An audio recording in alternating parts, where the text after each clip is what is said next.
Bienvenidos a la reunión interinstitucional entre la Fundación Cardioinfantil y la Fundación Neumológica Colombiana. Vamos a revisar hoy un caso que ha sido realmente de amplia discusión en los diferentes servicios y queremos hacerlo mostrando la necesidad de trabajar de manera multidisciplinaria e interdisciplinaria para lograr buenos resultados.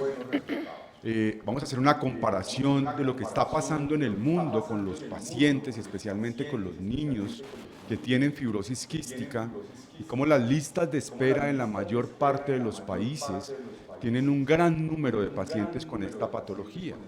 Y generalmente el porcentaje de población trasplantada que tienen esta enfermedad, que tienen fibrosis quística, puede estar alrededor del 20-25% del total de pacientes que se trasplantan.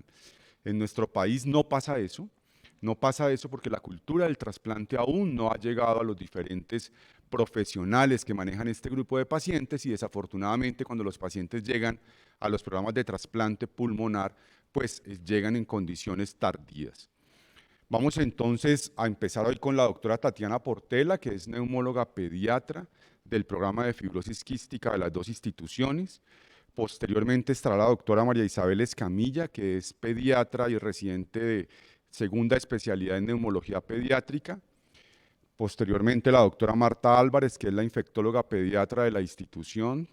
Y finalizaremos con la intervención del doctor Luis Jaime Telles, que es el cirujano de tórax líder quirúrgico del programa de trasplante pulmonar. Vamos a estar más o menos unos 45 minutos en la presentación de los casos o en la presentación del caso, y los últimos 15 minutos lo tendremos para una discusión, las preguntas que ustedes tengan acá en el auditorio o las preguntas que nos envíen las personas que están conectadas. Mil gracias por asistir, y doctora Tatiana, por favor. Muy buenos días, gracias por la invitación. Hoy vamos a presentar el caso clínico. Es una paciente de 16 años, sexo femenino, natural y procedente de Bogotá. Es una paciente que comenzó síntomas respiratorios desde los 6 meses, asociado ante esta clínica. Entonces fue sospechada fibrosis quística. ¿Qué se hizo? Se solicitó unos electrolitos en sudor, en donde reportaron 72 y 93 milismoles por litro. Entonces, ante la clínica y 2 electrolitos en sudor que son positivos cuando son mayor de 60, damos un diagnóstico de fibrosis quística. Siempre nosotros, cuando tenemos un diagnóstico de fibrosis quística, debemos solicitar un secuenciamiento genético completo. A esta paciente se le solicitó y nos dio como resultado una mutación que es portadora heterocigota de la mutación C.3484. Entonces, obviamente, nuestra paciente tiene un diagnóstico de fibrosis quística. Como antecedentes importantes, es una paciente del tercer embarazo. Ella tiene obviamente su diagnóstico de fibrosis quística. Tiene también un diagnóstico de una hipertensión pulmonar secundaria. En el 2018 fue diagnosticada con una aspergilosis broncopulmonar alérgica que fue tratada con voriconazol y deflazacort. Esta paciente ya ha sido colonizada por Pseudomonas aeruginosa, KPC, por E. coli BLEF y por Staphylococcus aureus desde los 10 años. Y la paciente ha sido hospitalizada en múltiples oportunidades por esas mismas exacerbaciones pulmonares. A nivel de farmacológico, es una paciente que estaba usando Dornasa alfa, las soluciones hipertónicas 2 veces al día, estaba con terapia respiratoria. Esta paciente, porque obviamente estaba colonizada con la Pseudomonas aeruginosa, estaba usándola nebulizando con tobramicina y estaba usando inmunomoduladora citromicina. Estaba usando las enzimas pancreáticas y los complementos multivitamínicos.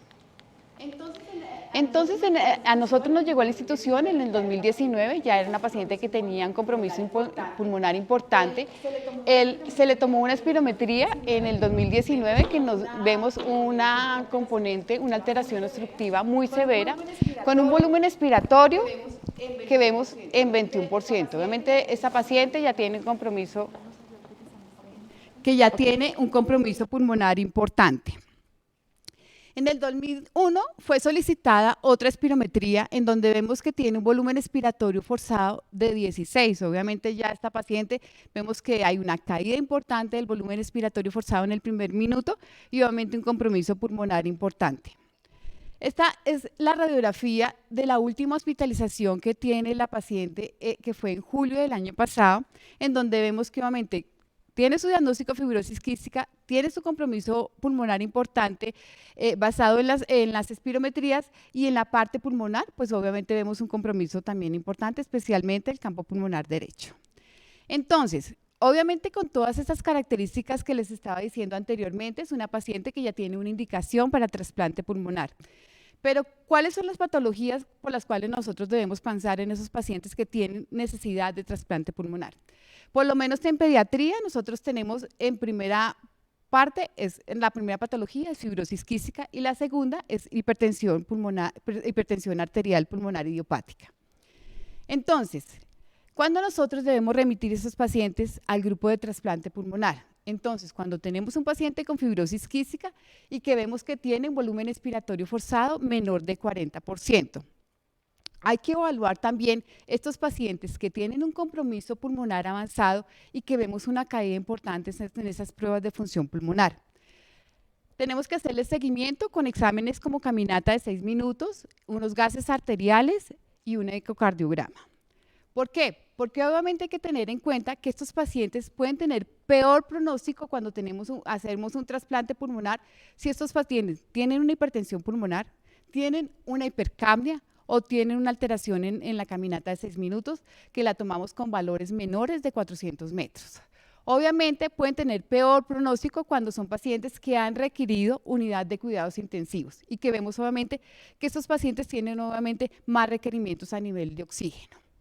En algunas oportunidades hay que tener en cuenta que no solamente hay que evaluar el volumen expiratorio forzado, sino que estos pacientes de fibrosis quística pueden tener peor pronóstico y un mayor compromiso a nivel pulmonar cuando tiene algunas de estas manifestaciones, que son pacientes que estén presentando exacerbaciones pulmonares frecuentes, pacientes que estén requiriendo oxígeno con el sueño, cuando estén en reposo, cuando hacen actividad física, pacientes que vemos que están presentando una caída de su parte nutricional pese a los suplementos multivitamínicos, y pacientes que, por ejemplo, tienen una diabetes relacionada con fibrosis quística, un neumotórax o una hemoptisis masiva.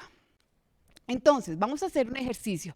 Nuestra paciente tenía una fibrosis quística, tenía un compromiso pulmonar importante, tenía un volumen expiratorio menor de 40, pero obviamente hay que evaluar muchas cosas, lo que les decía anteriormente. Si una paciente tiene un volumen expiratorio forzado menor de 50, pero vemos que hay una caída importante de ese volumen expiratorio forzado mayor al 20% en 12 meses, tenemos que pensar que tenemos que remitir a esos pacientes a trasplante pulmonar. Y pacientes que tengan un volumen expiratorio forzado menor de 50 y que vemos una enfermedad pulmonar avanzada y algunas características de las que les decimos anteriormente, una hipercapnia, una hipertensión pulmonar, alteraciones en las pruebas en la caminata de 6 minutos, hay que pensar que tenemos que remitir a estos pacientes. En nuestra paciente vemos que la paciente en el 2019 tenía un volumen expiratorio de 21 y en el 2021 tenía un volumen expiratorio forzado en el primer segundo de 16. Entonces, vemos una caída del 23%. A nivel de nosotros de la patología de fibrosis quística, la sobrevida y la calidad de vida se ha incrementado en las últimas décadas. Porque antes, en los años 40, estos pacientes no tenían una sobrevida mayor de 1 año. En este momento, la sobrevida es mayor de 40 años. Pero esto se debe a que se están haciendo diagnósticos más precoces e intervenciones tempranas. En muchos de los países hay los tamizajes neonatales que nos ayudan a dar unos diagnósticos más precoces de fibrosis quística. Y es importante que cuando nosotros hagamos un diagnóstico de fibrosis quística, los pacientes sean referidos a centros de referencia de fibrosis quística, donde nosotros les hacemos a esos pacientes un trabajo multidisciplinario y evitamos esas complicaciones, esas colonizaciones de los pacientes que obviamente nos llevan a un daño pulmonar importante. Uno de los factores que también está ayudando en los últimos años, obviamente, a disminuir ese daño pulmonar en los pacientes son los moduladores del CFTR.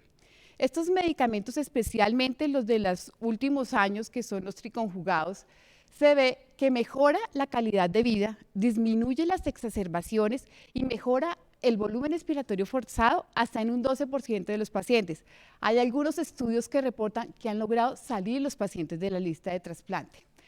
El problema de estos medicamentos son muy alto costo y esto depende del tipo de mutación que tengan los pacientes, entonces no son asequibles para todo el tipo de pacientes.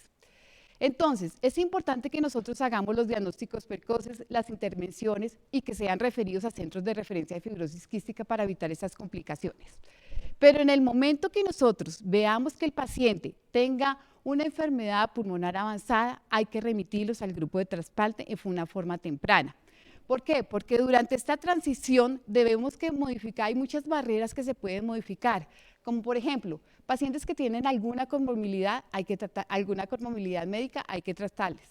Los pacientes de fibrosis quística son pacientes que tienen desnutrición, tienen unos índices de masa corporal muy bajos, entonces lo ideal es que logremos recuperar un poco estos pacientes para que tengan mejor éxito el trasplante.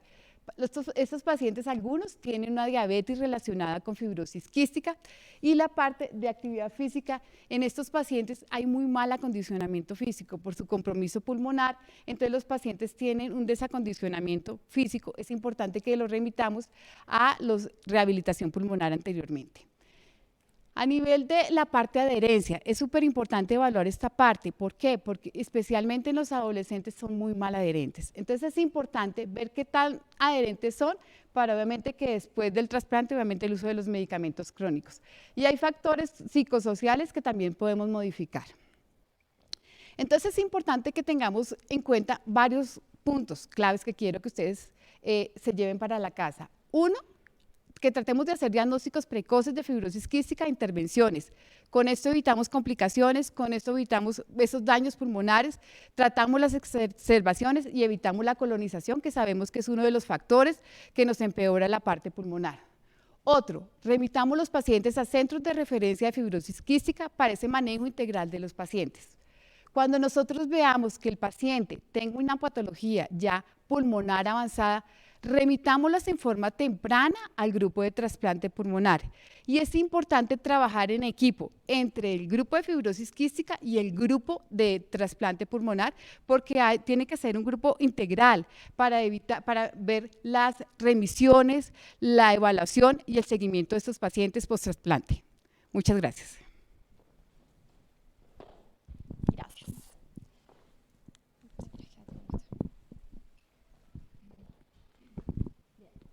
Ya conocíamos que esta era una paciente que tenía múltiples exacerbaciones pulmonares.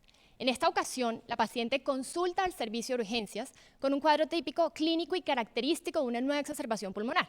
Nuestra paciente presentaba tos, aumento de la producción del esputo, cambios en la coloración del esputo, aumento del esfuerzo respiratorio y aumento de los requerimientos de oxígeno que normalmente manejaba en casa. Al examen físico, cuando ingresa a urgencias, encontramos una paciente taquicárdica, taquipneica, con aumento de los estertores a la auscultación pulmonar y con una saturación de oxígeno que permanecía en 88% a pesar de aumentar la fracción inspirada de oxígeno que se le estaba administrando a esta paciente.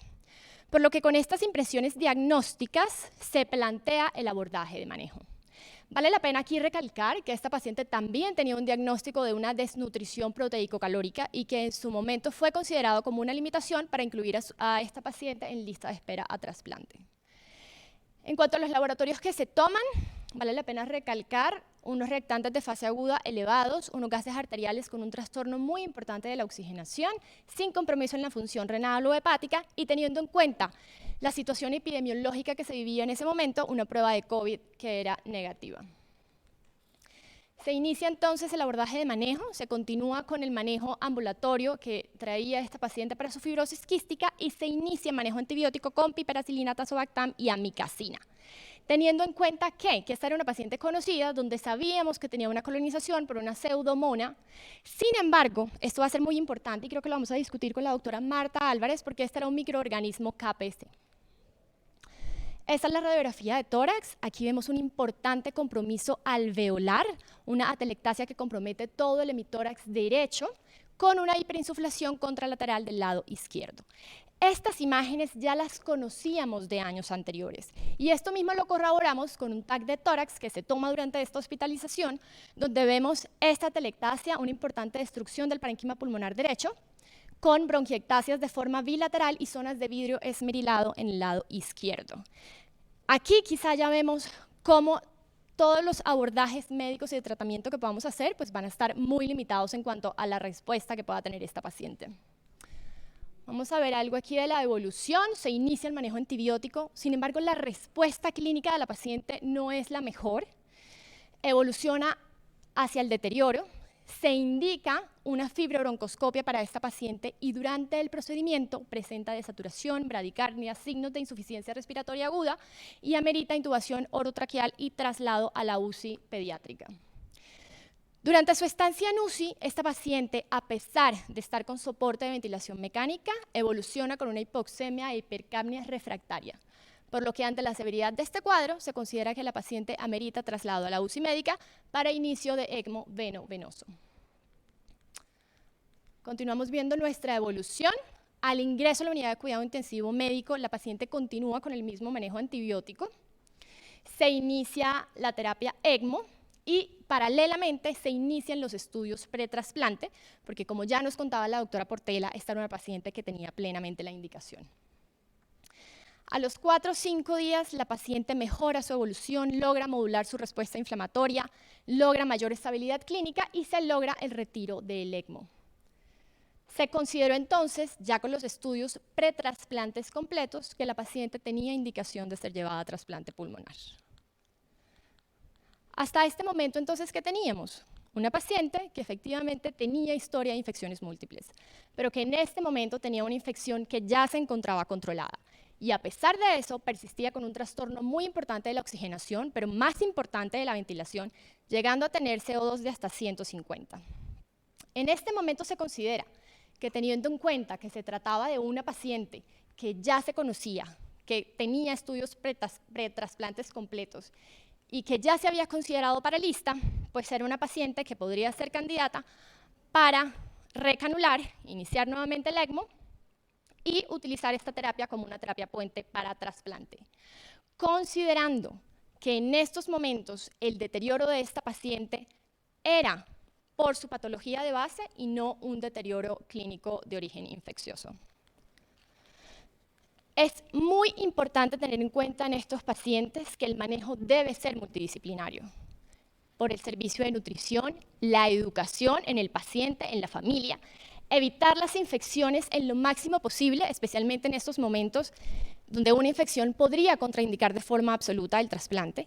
Y este manejo multidisciplinario es muy importante porque nos va a permitir mejores desenlaces en estos pacientes. No olvidar la rehabilitación pulmonar, que es clave.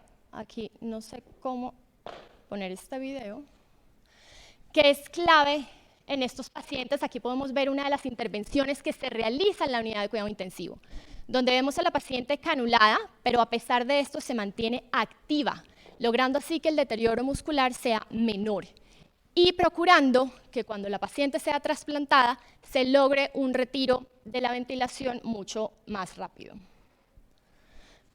Ahora viene una pregunta importante, y es si todos los pacientes que tienen una patología con indicación para trasplante deberían ser llevados a ECMO. Quizá este algoritmo nos tiene la respuesta. Y aquí nos hablan de que los pacientes que sean conocidos, estudiados, enlistados, probablemente serían los pacientes candidatos para el ECMO y para utilizar el ECMO como una terapia puente para trasplante. Pero aquellos pacientes que no cumplan estas condiciones, a pesar de estar con una exacerbación aguda, probablemente no serían los mejores candidatos, pues los estudios muestran que los desenlaces pueden ser mucho peor, mayores complicaciones y mayor mortalidad. Y miren cómo vemos, y quiero resaltar, qué ha pasado con la sobrevida y con los desenlaces positivos cuando se ha utilizado la terapia ECMO como una terapia puente para trasplante. Realmente ha mejorado a través de los años. Y quizá hay un punto muy importante de diferencia en cuanto a la historia de trasplante, más o menos hacia 2012, 2013, cuando hay cambios en el manejo inmunosupresor y donde se logran mejores sobrevidas en los pacientes. Y hoy en día podemos decir que no existe una diferencia significativa en la sobrevida de los pacientes en la población general que van a trasplante y aquellos en los que se utilizó el ECMO como una terapia puente para este trasplante. Siempre recordar el papel importante de la rehabilitación pulmonar, que ha demostrado desenlaces en la función pulmonar, ha demostrado desenlaces en la calidad de vida. Y lo ideal es que se empiece y se inicie antes de que el paciente llegue al trasplante, incluso si el paciente se encuentra en terapia ECMO. Y miren lo que pasa con pediatría. Creo que ese sería un punto también para discutir. No podríamos decir que estos desenlaces tan buenos que estamos observando en la terapia ECMO como una terapia puente para trasplante se presenten en todos los pacientes pediátricos, quizás en los lactantes esto podría ser un poco más discutido, pero es cierto que en los pacientes adolescentes y mayores de 12 años cada vez los desenlaces y la sobrevida es mejor. Entonces, hoy en día, incluso en el paciente pediátrico, la podríamos considerar. Pero además de tener el reto del ECMO que teníamos en esta paciente, se nos presenta un reto aún mayor en el momento del trasplante. Y es que el donante tenía un grupo sanguíneo diferente al de la paciente. A pesar de que hay pocos datos en la literatura o pocos reportes de estos casos en la literatura mundial, este reto se pudo sobrellevar con éxito y hoy en día podemos decir que esta paciente completa 6 meses con una adecuada evolución clínica. Gracias. Gracias. Bueno, vaya siguiendo con la evolución de esta paciente.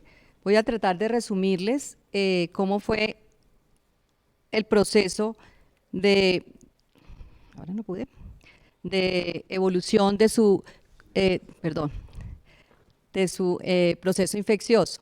Entonces, es una niña que ya era adolescente cercana a ser adulta, pero con un estado nutricional que parecía de 12 años. Inicialmente, en el 2014, identifican extrainstitucionalmente, porque estaba en otra institución, en Klebsiella pneumoniae. En diferentes momentos, desde el 2019 hasta el 2021, siempre se identificó un E. coli BLE positivo y empieza desde el 2016 a tener identificación en diferentes momentos de Pseudomonas aeruginosa con patrones variables de resistencia, pero en los que empieza a ser importante, especialmente a partir del 2019 hasta el 2021, la presencia de Pseudomonas aeruginosa resistente a carbapenémicos, y ahora les muestro algunos de los antibiogramas para que ustedes lo puedan ver. Adicionalmente, intermitentemente tenía aislamiento de Estafilococo aureus meticilino sensible. En el 2014, en el 2021 también lo encontró, pero iba predominando ya la Pseudomonas siempre. Algunas veces tenía mezclados. Y en el 2018 se le hacen, como la doctora Tatiana mencionó, diagnóstico de aspergilosis broncopulmonar alérgica, que fue tratada con un curso prolongado de voriconazol y su inhalador corticoide. Posteriormente no se le volvió a detectar y sé que después, previo al trasplante, se hicieron todas las búsquedas y no se logró. En un solo momento se encontró una serratia en el 2021.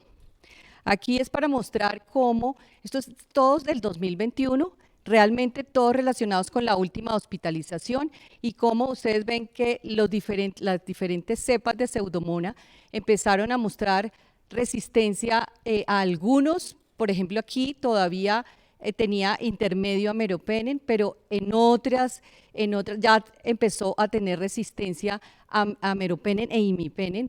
Aquí muestra también, digamos que resistencia a algunos, al imipenem y meropenem también, y fue aquí cuando la niña se deterioró sustancialmente estando en la unidad de cuidado intensivo pediátrico. En ese momento no teníamos la disponibilidad de ceftazidime avibactam para menores de 18 años, estaba vetado porque no había indicación INVIMA. Sin embargo, hicimos una junta multidisciplinaria con cuidado intensivo, neumología, infectología y pediatría, y se llegó a la, digamos, como compasivo, tratar de recuperarla de ese proceso infeccioso que la estaba realmente llevando cada vez peor, y logramos empezar el manejo, que fue lo que finalmente logró el control de la parte infecciosa para que pudiera llegar a lo que las doctoras han presentado, poder ser candidata al trasplante y llevarla en las óptimas condiciones. Aquí quiero recalcar que el hecho de encontrar gérmenes multiresistentes como la pseudomonas, que realmente juega un papel importante, no es contraindicación para el trasplante pulmonar. Entonces, como para entrar un poquito en el campo de las infecciones en estos pacientes con fibrosis quística, sabemos que estas infecciones se establecen desde temprana edad, se tornan crónicas con, digamos, progresión del deterioro respiratorio cada vez que no se logre la erradicación de estos, y este es el principal mensaje, es tratar de erradicar desde temprano la colonización y las exacerbaciones, evitarlas, y cuando se presentan, tratarlas. En la etapa temprana en niños, el Haemophilus influenza y el Estafilococo aureus son digamos, las bacterias que más empiezan a aparecer. Luego, cuando una vez, aún en la etapa pediátrica, aparece la pseudomonas, esta, como voy a mostrar más adelante, desplaza al Estafilococo aureus, usa sus armas para poder erradicar o tratar de no competir y dejar que sea la que predomina. Y en los adultos predomina la Pseudomonas aeruginosa. Hay menos Burkholderia cepacia, pero puede existir, que predomina ahí, y otras bacterias que veremos. De todas maneras, empiezan a aparecer también otras bacterias atípicas que son importantes.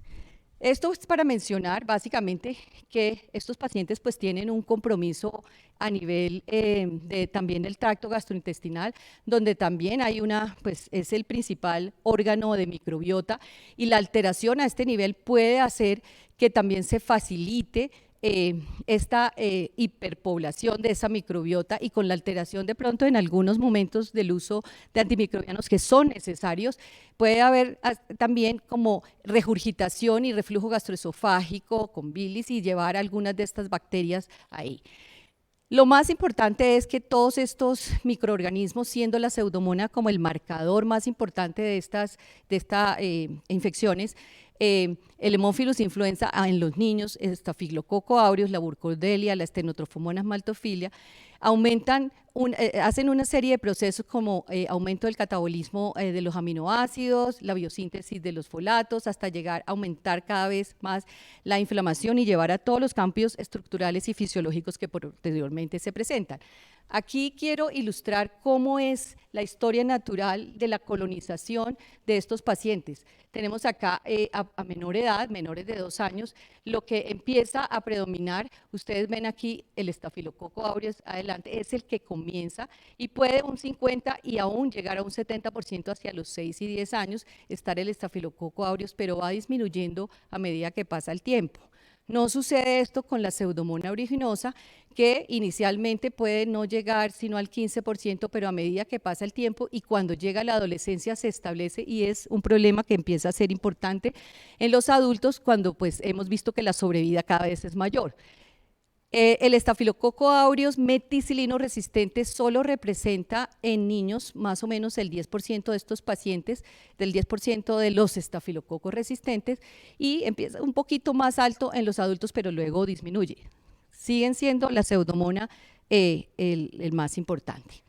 Este gram negativo tiene pues ese papel tan importante que usa diferentes mecanismos para atacar el epitelio respiratorio, los flagelos, los pilis. Tiene también una producción de biopelícula o de biofilm, que es súper importante porque hace que estas bacterias se llenen y se vuelvan mucoides y sea difícil que los antibióticos lleguen. Hay algo que es muy interesante, y es la detección del quórum, como si ellas tuvieran una comunicación y empiezan cuando hay un quórum ya se establece y ahí no las sacan. y el desarrollo de cada vez más resistencia por otros mecanismos que son inherentes a la bacteria, pero como tal, el hecho de la producción de biofilm es lo más importante. Esto lo muestro porque siempre uno dice, bueno, ¿a quién le doy más valor? Al Staphylococcus aureus, le doy a la Pseudomonas.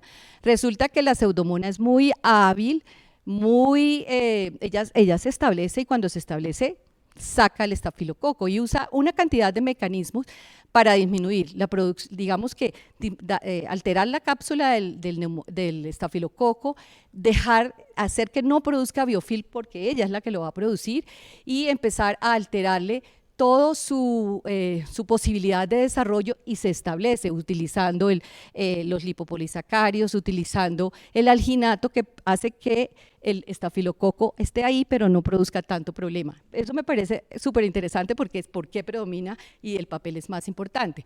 En esta era de multiresistencia, obviamente esa Pseudomonas tiene diferentes mecanismos y este no es el momento para hablar de todos, pero hay mecanismos relacionados con las enzimas y especialmente en la Pseudomonas relacionados con bombas de flujo y cada vez se describen más mutaciones a este nivel que hacen difícil el manejo de estos pacientes porque no es solo a los betalactámicos sino también a diferentes antibióticos como los aminoglicósidos que son muy importantes en esto.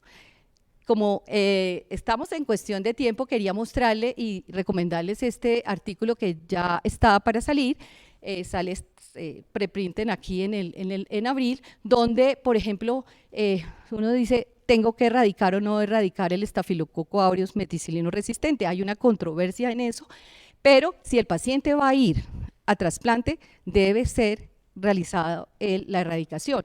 Si es meticilino resistente, intentarlo siempre.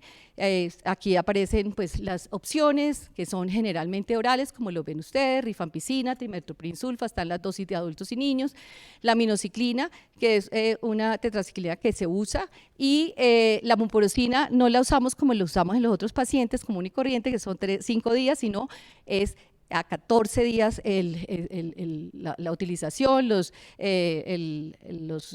baños orales de clorhexidina, las soluciones de clorhexidina para poder erradicar al máximo este microorganismo y obviamente toda la descontaminación ambiental para que se disminuya la carga de esto. En cuanto a el manejo de terapia antibiótica para otros microorganismos, pues hay controversia en el papel de cada uno en cuanto a colonización, pero una vez existan, por ejemplo, con Achromobacter, Burkholderia cepacia es cada vez más importante en adultos, pero igual si uno encuentra que hay una exacerbación, tiene que utilizar las diferentes opciones de acuerdo a la sensibilidad.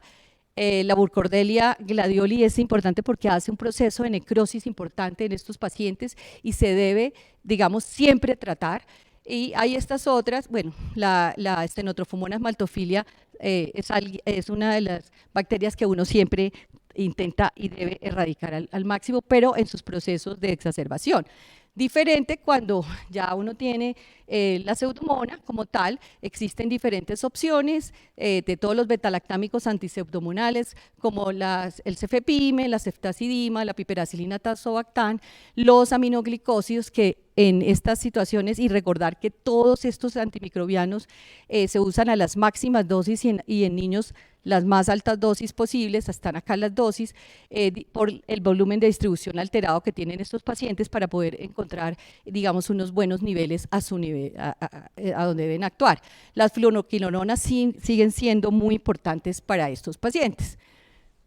¿Qué hay de desarrollos, digamos, desde el punto de vista de terapia inhalada que ustedes mencionaron? Es súper importante y es quizás lo más importante para empezar tempranamente cuando se identifica los niños, tratar siempre, porque acordarnos que los niños menores de 5 años, la producción de esputo, pues ellos prácticamente no producen, tratar siempre de intentar hacer el esputo inducido con toda la técnica adecuada para poder obtener y determinar con qué están colonizados y empezar tempranamente.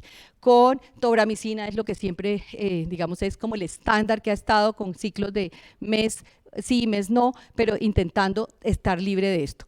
El Astreonan es una inhalado, es otra, digamos, terapia inhalada que cada vez toma más uso. Sin embargo, la tobramicina no la ha reemplazado. Aquí tenemos dificultades para obtenerla, pero a esta paciente veo que en algún momento lo pudo usar y se pudo conseguir con dificultad, pero se consiguió. Y aparecen en los Estados Unidos y en Europa la levofloxacina, la amicacina y la vancomicina, que están la vancomicina, por ejemplo, en fase todavía de investigación en niños y en adultos, que pues podremos tener esto pronto. Hay en proceso otras terapias que ya son tratando de buscar actuar sobre ese biofilm, que van desde terapias con bacteriófagos y ya están en procesos de estudios clínicos, anticuerpos monoclonales antipseudomonas locales y otras terapias que yo creo que son el futuro de esto. Vendrán porque pues los resultados los estamos esperando. Como, digamos, la parte de manejo antibiótico debe ser, digamos, dirigido, pero siempre cuando hay exacerbaciones hay que manejarlos siempre teniendo en cuenta lo que tiene antes para poder uno empíricamente dirigirlo y pues tratar de utilizar a nivel de laboratorio siempre la comunicación para que ellos, de acuerdo a las guías que existen tanto para pacientes que todavía no están, ojalá no llegaran, pero si van a trasplante, deben seguirse para identificación de cada uno de estos microorganismos, porque por ejemplo esta niña tenía un BLE, siempre lo tuvo, el E. coli, siempre se le dio el meropene, carbapenémicos resistentes, pues tuvimos la suerte de tener la ceftazidime bivactan.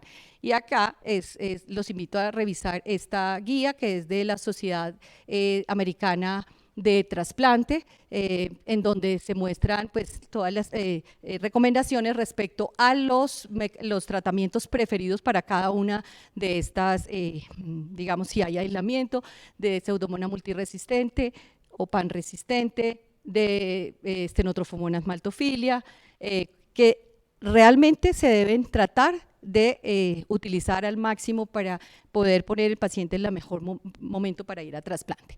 Entonces, como mensajes, recordar que las infecciones pulmonares son responsables de una elevada, además, morbilidad y mortalidad en estos pacientes, y si no se abordan tempranamente y si no se evita ese proceso inflamatorio que siga aumentando, pues van a llegar mal. Los patógenos implicados, la mayoría son bacterianos, pero también existen, digamos, hongos como las aspergillos, que tiene más importancia de hipersensibilidad, pero hay que ayudar, o micobacterias atípicas que su papel es cuestionable. La Pseudomonas aeruginosa sin duda juega un papel definitivo a medida que aumenta la edad, y las exacerbaciones pues van a llevar al deterioro de la función y la necesidad, como en esta paciente, de trasplante pulmonar, pero no llegar a dejarla a llegar a la parte terminal, porque ya ahí no hay nada que hacer. El mayor reto sigue siendo la resistencia progresiva, pero definitivamente pues tenemos que ya nuevos antimicrobianos que nos abren un poquito la esperanza, y las estrategias que aparecen que les mostré en progreso, que pueden ayudar a que de pronto esa progresión de la inflamación mediada por estos microorganismos pues pueda por lo menos detenerse o disminuirse. Entonces, eso era lo que les quería decir. Ay, no sé. Gracias. Bueno, quiero aprovechar estos últimos minutos para darles un poquito la visión del grupo quirúrgico sobre esta paciente, reforzar algunos de los conceptos que han dado las doctoras aquí sobre la fibrosis quística y el trasplante pulmonar, y básicamente sobre soporte vital antes de la cirugía. Sabemos que la fibrosis quística es... perdón, ¿esto qué pasó acá? Bueno. No voy a repetir la historia clínica, pero nosotros conocimos a esta paciente en septiembre del 2021 con una paciente en una condición terminal que requirió un ECMO venovenoso en septiembre y con un objetivo de llevarla a una rehabilitación, a un soporte nutricional y psicológico para prepararla para el procedimiento quirúrgico. En el 21 de septiembre se tomó la decisión de llevarla a una urgencia cero, que en los grupos de trasplante significa priorizar el paciente para llevarlo al procedimiento quirúrgico lo más pronto posible, y afortunadamente el 9 de octubre logramos hacer un trasplante bipulmonar con un manejo posoperatorio que, pues lógicamente, una paciente tan crítica lo consideramos muy adecuado, logrando retirar el ECMO rápidamente, la ventilación mecánica, y como una condición particular realizar la plasmaféresis por la situación de la incompatibilidad de grupo. Obtuvimos un donante, como la doctora nos contaba, de 24 años, masculino, con unos índices de oxigenación muy buenos y con grupo A, que condicionaba el reto de la incompatibilidad de grupo, que se sobrepasó de manera muy adecuada.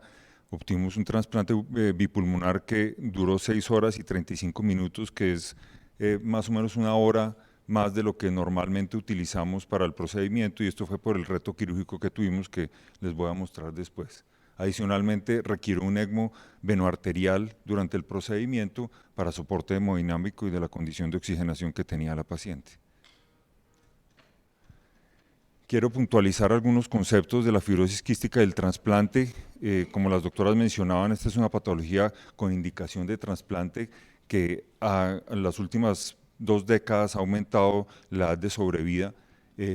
Las condiciones para los pacientes ser llevados a trasplante ha mejorado muchísimo, pero desafortunadamente hay un grupo de pacientes que llegan a unas condiciones que mencionamos como terminales, que tienen una mayor morbimortalidad, como nuestra paciente.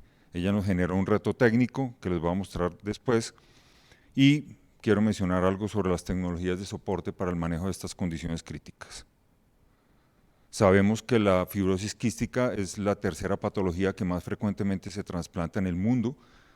Como decía el doctor Barón, esta no es nuestra realidad. Es importante mencionar que las fibrosis quísticas solamente se les puede hacer un trasplante bipulmonar por su condición de enfermedad inflamatoria, diferente de la enfermedad como el EPOC y la fibrosis pulmonar, que se le pueden hacer unipulmonares. De todas las enfermedades que se trasplantan, es la que mejores índices de sobrevida tiene, como ven ustedes aquí, viéndola separadamente. Pero, a pesar de los avances en el cuidado de los pacientes, puede haber un deterioro pulmonar por exacerbaciones pulmonares y complicaciones que nos lleva a falla ventilatoria y unos índices de mortalidad, como ven ustedes, que pueden fluctuar entre el 45 y el 75%.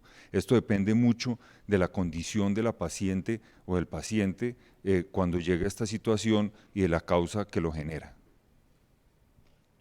Por eso es importantísimo, y voy a recalcar otra vez esto que ya habían mencionado, los criterios de remisión de trasplante en estos conceptos. La remisión temprana,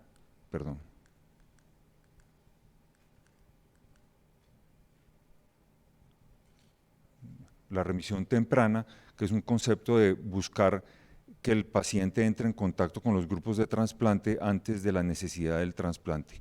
Esto es un concepto bien importante para la fibrosis pulmonar y para la fibrosis quística, y más aún en estas enfermedades donde el tiempo de tratamiento y de cuidado del paciente son tan largos, donde se puede hacer el efecto de que el paciente y la familia puedan conocer el grupo de trasplante, se puedan adecuar a él y aceptar esto como un tratamiento, el trasplante pulmonar.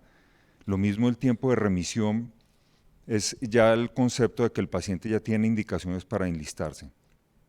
Y estas dos situaciones son las situaciones en las cuales idealmente debería ir un paciente a un grupo de trasplante. Diferente es la situación de la remisión tardía.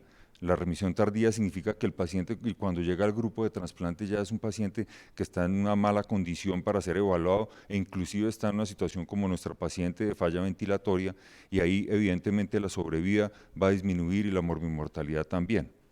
Sin embargo, las terapias puente han ayudado a que esto cambie esas condiciones. Quiero mostrarles el reto técnico que tuvimos con esta paciente, que es la progresión que vemos aquí de estas radiografías. Desafortunadamente no pude conseguir una de las radiografías que teníamos del 2019, donde la imagen del suparénquima pulmonar derecho era diferente y había una expansión de él. Esto para nosotros es una situación en la cual se la fibrosis pulmonar y la retracción y el desplazamiento del cardiomediastino nos implica un reto técnico que puede ser inclusive insalvable en una cirugía. Pero el hecho de haber sabido que 3 años atrás la paciente tenía un espacio pleural derecho y un pulmón expandido fue uno de los datos que fueron importantes para tomar el riesgo de llevar la cirugía. ¿Tú me ayudas con él? Aquí quiero mostrarle rápidamente cómo es la tomografía de la paciente antes del trasplante. Y pues vemos otra vez el desplazamiento tan importante del cardiomediastino hacia la derecha con el colapso del pulmón derecho, pero quiero llamarles la atención a los espacios intercostales del lado derecho y el espacio de la caja torácica derecha. Esto fueron 2 datos importantísimos para nosotros para tomar la decisión del trasplante, porque cuando ocurren estas situaciones puede haber un proceso de fibrosis que genera que el espacio torácico se disminuya, y eso es algo que ya dentro del procedimiento quirúrgico es completamente insalvable. En cambio, en ella, con la evidencia de hace 3 años, tener un pulmón expandido y esta imagen torácica nos ayudó a tomar la decisión de llevar la cirugía.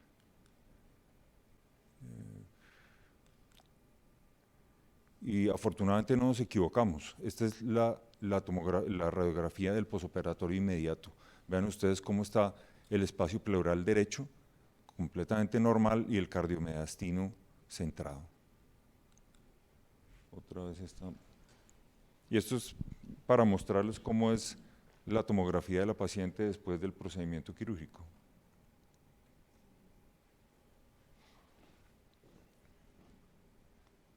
Ya tenemos un espacio pleural derecho prácticamente normal, con un cardiomediastino centrado y unos pulmones muy buenos.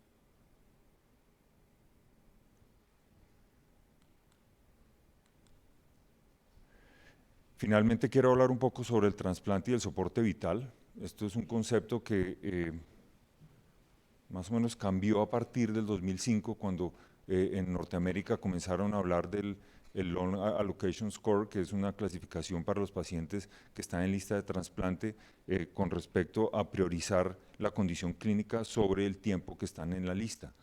Esto debido a la mortalidad que se tenía de los pacientes dentro de la lista de espera, donde se había pacientes con patologías como la fibrosis pulmonar y la fibrosis quística que tenían condiciones de exacerbación y deterioro rápido que los llevaba a la muerte dentro de la lista de espera. Con esto se logró mejorar esas tasas de sobrevida y también adicionalmente empezó a priorizarse las urgencias clínicas y los pacientes en falla ventilatoria. Asociado a esto, la mejoría en la tecnología para el soporte de los pacientes en la unidad cointensiva y centros con experticia clínica en esta situación generó el concepto de las estrategias para el mantenimiento de los receptores en condiciones terminales, que es la terapia puente. ¿Qué se busca con el ECMO? Básicamente mejorar el intercambio gaseoso, estabilidad hemodinámica, que el paciente pueda liberarse parcial o totalmente de la ventilación mecánica, que el paciente participe en su rehabilitación, en mejorar la nutrición, la condición psicológica para prepararlo para el trasplante. ¿Tiene desventajas? Sí. Aumenta el tiempo de estancia en la unidad de cointensivo, la morbimortalidad perioperatoria aumenta, son más costos y requiere un centro de alto nivel y de manejo multidisciplinario para lograr hacer estos procedimientos. Sin embargo, cada vez más tenemos evidencia de que esto es una terapia y una opción muy adecuada de manejo. Este es un artículo muy interesante del grupo de Pittsburgh, que es un grupo muy activo en trasplante pulmonar, más de 100 pacientes en terapia puente. Quiero llamar la atención en esto, que ya han mencionado las doctoras, la sobrevida al año de los 5 años es prácticamente igual a lo que, si recuerdan, veíamos de los pacientes con fibrosis quística sin esta condición crítica. Claro, hay aquí pacientes que están en terapias de ventilación mecánica que no tienen la expectativa de trasplante todas, pero los que están en ECMO sí son 100%. Y también tener en cuenta que esta terapia puente no significa que todos van a salir adelante. Casi una tercera parte no lo logran durante el proceso y hay factores de riesgo que tenemos que tener en cuenta para saber si va a ser bien difícil o no se va a lograr, que es la condición nutricional, la hipertensión pulmonar y la infección. Sin embargo, es una terapia muy adecuada para manejar a estos pacientes. Para terminar, volver a reforzar que la fibrosis quística cada vez tiene una mayor expectativa de sobrevida. Eso refuerza el hecho de que el paciente debe ser remitido de una manera temprana y a tiempo a los grupos de trasplante para lograr buenos resultados. Que si tenemos desafortunadamente, como tuvimos con ella, una paciente que está en una condición crítica, existen y están disponibles todas estas terapias de puente para lograr el tratamiento con el trasplante pulmonar y lograr el éxito, pero en centros que tengan el entrenamiento y la capacidad de un manejo multidisciplinario para estas condiciones. Gracias. Bueno, muchas gracias. Vamos a tener los últimos 10 minutos para hacer preguntas. Esta es nuestra paciente hoy. Pues lo que motiva un poco a reflexionar sobre lo que estamos haciendo con los pacientes. Hay una serie de preguntas que voy a tratar de resumirlas en 4. Primero, para la doctora Tatiana. ¿Por qué crees que realmente hay un número tan reducido de pacientes con diagnóstico de fibrosis quística en las listas de espera para trasplante pulmonar en Colombia? ¿Será que la fibrosis quística tiene una epidemiología diferente en nuestro país o será que realmente los programas de fibrosis quística no están considerando el trasplante pulmonar como una opción real de manejo en este grupo de pacientes? Bueno, realmente nosotros y lo que hablamos diariamente estamos conociendo más esta patología y es una patología que ya no solamente es de nosotros los pediatras, sino también de los adultos. Entonces es importante que muchas veces hay ese desconocimiento y muchas veces en la parte de pediatría nosotros no remitimos los pacientes, sino hasta que obviamente tengan una etapa terminal. Muchas veces eso se piensa un poquito más en los adultos. Entonces es importante como un conocimiento más de nosotros para ver cuándo debemos remitir en una forma temprana los pacientes a fibrosis quística, a trasplante pulmonar. Y obviamente nosotros estamos en un proceso donde estamos como capacitándonos y estamos tratando a los pacientes en una forma multidisciplinaria y tratamos de evitar esas complicaciones, pero en el momento que nosotros tengamos un paciente que tenga un compromiso pulmonar importante, con una caída importante del volumen expiratorio forzado y vemos que ese paciente nos está comprometiendo, yo creo que es importante que pensemos en remitirlos en una forma temprana, como hemos recalcado acá, y tener mejores éxitos en el trasplante en los pacientes en una temprana edad. María Isabel, ¿crees que los pacientes cuando ya están en una fase aguda de la enfermedad, cuando por alguna razón tienen una descompensación, ingresan a las unidades de cuidado intensivo o hospitalización y no han sido estudiados previamente, no el que está en lista, sino el que no ha sido estudiado previamente, aún en esas condiciones debe considerarse la remisión o son pacientes que definitivamente ya no tenemos alternativas como el trasplante para ofrecerle? Gracias. Bueno, como lo veíamos durante la charla, creo que esto sí que plantea la importancia de que la remisión sea temprana. Porque en términos generales lo que vemos es que la evidencia nos dice que lo ideal no es llevar a estos pacientes que no estaban en lista de trasplante, que no tenían estudios pretrasplante y que se encuentran en condiciones críticas a estos trasplantes, porque la mortalidad y los desenlaces podrían ser peores. Entonces creo que nuevamente recalcar la importancia que tiene la remisión temprana y la identificación temprana de estos pacientes. Marta, erradicar la pseudomonas y el estafilococo aureus de la vía aérea de estos pacientes es una realidad. ¿Realmente es factible hacerlo con las alternativas farmacológicas que tenemos hoy en día? Bueno, la erradicación completa siempre ha sido un reto. Y lo importante es la identificación temprana, porque tempranamente en la edad pediátrica, antes de que uno crea que ya las manifestaciones pues son obvias, empezar el manejo con la terapia inhalatoria es definitiva. Puede que en las etapas iniciales no hagan tantas manifestaciones de exacerbación o se confunden con otras cosas, el paciente no ha sido identificado, pero una vez identificado, el propósito es la erradicación. Lograrlo completo no, siempre hay, esos son poblaciones, aunque sea un germen como es la pseudomonas el que está predominando, generalmente son poblaciones heterogéneas donde los patrones de sensibilidad son variables. En las exacerbaciones uno trata de ir a lo que salió en el antibiograma y esto, pero muy probablemente está tratando también las que son sensibles a la vez, pero la erradicación completa es muy difícil con Pseudomonas, que es el que tiene la principal proceso inflamatorio. Con el Staphylococcus aureus hay más controversia y no, digamos, la erradicación del Staphylococcus aureus realmente no se promueve, sino cuando ya va a ser llevado a trasplante para que, digamos, que no hayan complicaciones asociadas a esta bacteria, pero especialmente cuando es meticilino resistente. Eso sería lo que puedo decir. Hay una pregunta que es frecuente, por no decir permanente, en los pacientes que van a trasplante, Luis Jaime, y es ¿por qué un trasplante de los dos pulmones o un pulmón? Las personas siempre en su mente tienen que es mejor que les trasplanten uno solo que los dos, o que hacer un trasplante bipulmonar. ¿Cuál sería como la conclusión respecto a esto? Sí, digamos, como había mencionado en la charla, hay condiciones y patologías que permiten que se le haga un trasplante bipulmonar o un trasplante unipulmonar o las dos opciones.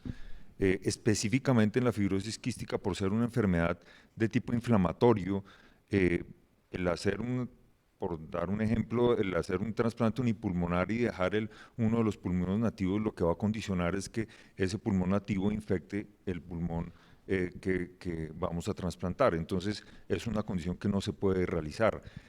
Diferente es la condición del EPOC o de la fibrosis pulmonar, donde no hay una condición de infección o un proceso inflamatorio permanente en el cual podemos hacer un trasplante unipulmonar. Lo condicionamos es a la situación del paciente y a la edad para decidir si se hace unipulmonar o bipulmonar. Y hay otras condiciones como la hipertensión pulmonar también que se debe hacer bipulmonar. Actualmente prácticamente todos los trasplantes pulmonares los hacemos bipulmonares, a no ser que haya una condición muy específica de algún paciente con las patologías que les menciono que se les puede hacer un trasplante unipulmonar, pero la gran mayoría se hacen bipulmonar porque además está confirmado que la evolución postoperatoria, a pesar de que puede ser un poco en el perioperatorio no muy buena, con respecto al unipulmonar, su sobrevida a largo plazo es muchísimo mejor. Okay. La última pregunta, la doctora Jurado.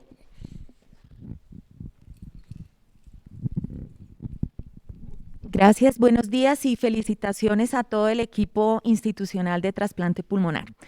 Mi pregunta, doctor Telles, tiene que ver con situaciones que podemos encontrar en pacientes con enfermedad respiratoria crónica, pensando en el escenario pediátrico y en los pacientes adolescentes con pectus excavatum o deformidad de columna como escoliosis.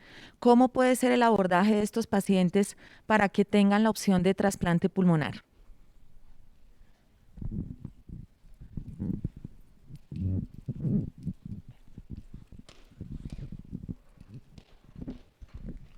Sí, digamos, históricamente las deformidades de la pared torácica han sido una contraindicación para el trasplante, pero cada vez más son una contraindicación relativa. La respuesta sería hay que evaluar cada paciente en su condición, buscando más que todo mirar los espacios pleurales para ver la oportunidad de hacer el trasplante. Un ejemplo es lo que tuvimos con esta paciente, donde veíamos que existía la probabilidad de tener espacios pleurales donde pudiéramos hacer el trasplante, donde pudiéramos hacer los implantes. Igual ocurre con la situación del pectus, a veces son pectus muy severos que no nos permiten esa situación. Extrañamente va a ocurrir, pero podría ser que ocurriera, y en la escoliosis también lo es. Mientras tengamos espacios pleurales donde logremos hacer el implante, ya la otra situación que tiene que mirarse con ese tipo de pacientes es su capacidad para poder hacer la rehabilitación. La restricción que pueda generar la condición de su deformidad de pared torácica también tiene que tenerse en cuenta para tomar esa decisión. Digamos, la respuesta sería hay que evaluar individualmente cada paciente. Bueno, mil gracias por haber asistido y bueno, esperamos que en la próxima tengamos una buena asistencia como hoy, más de 100 personas conectadas y las personas que nos acompañan en el auditorio. Muchas gracias y que tengan buen día.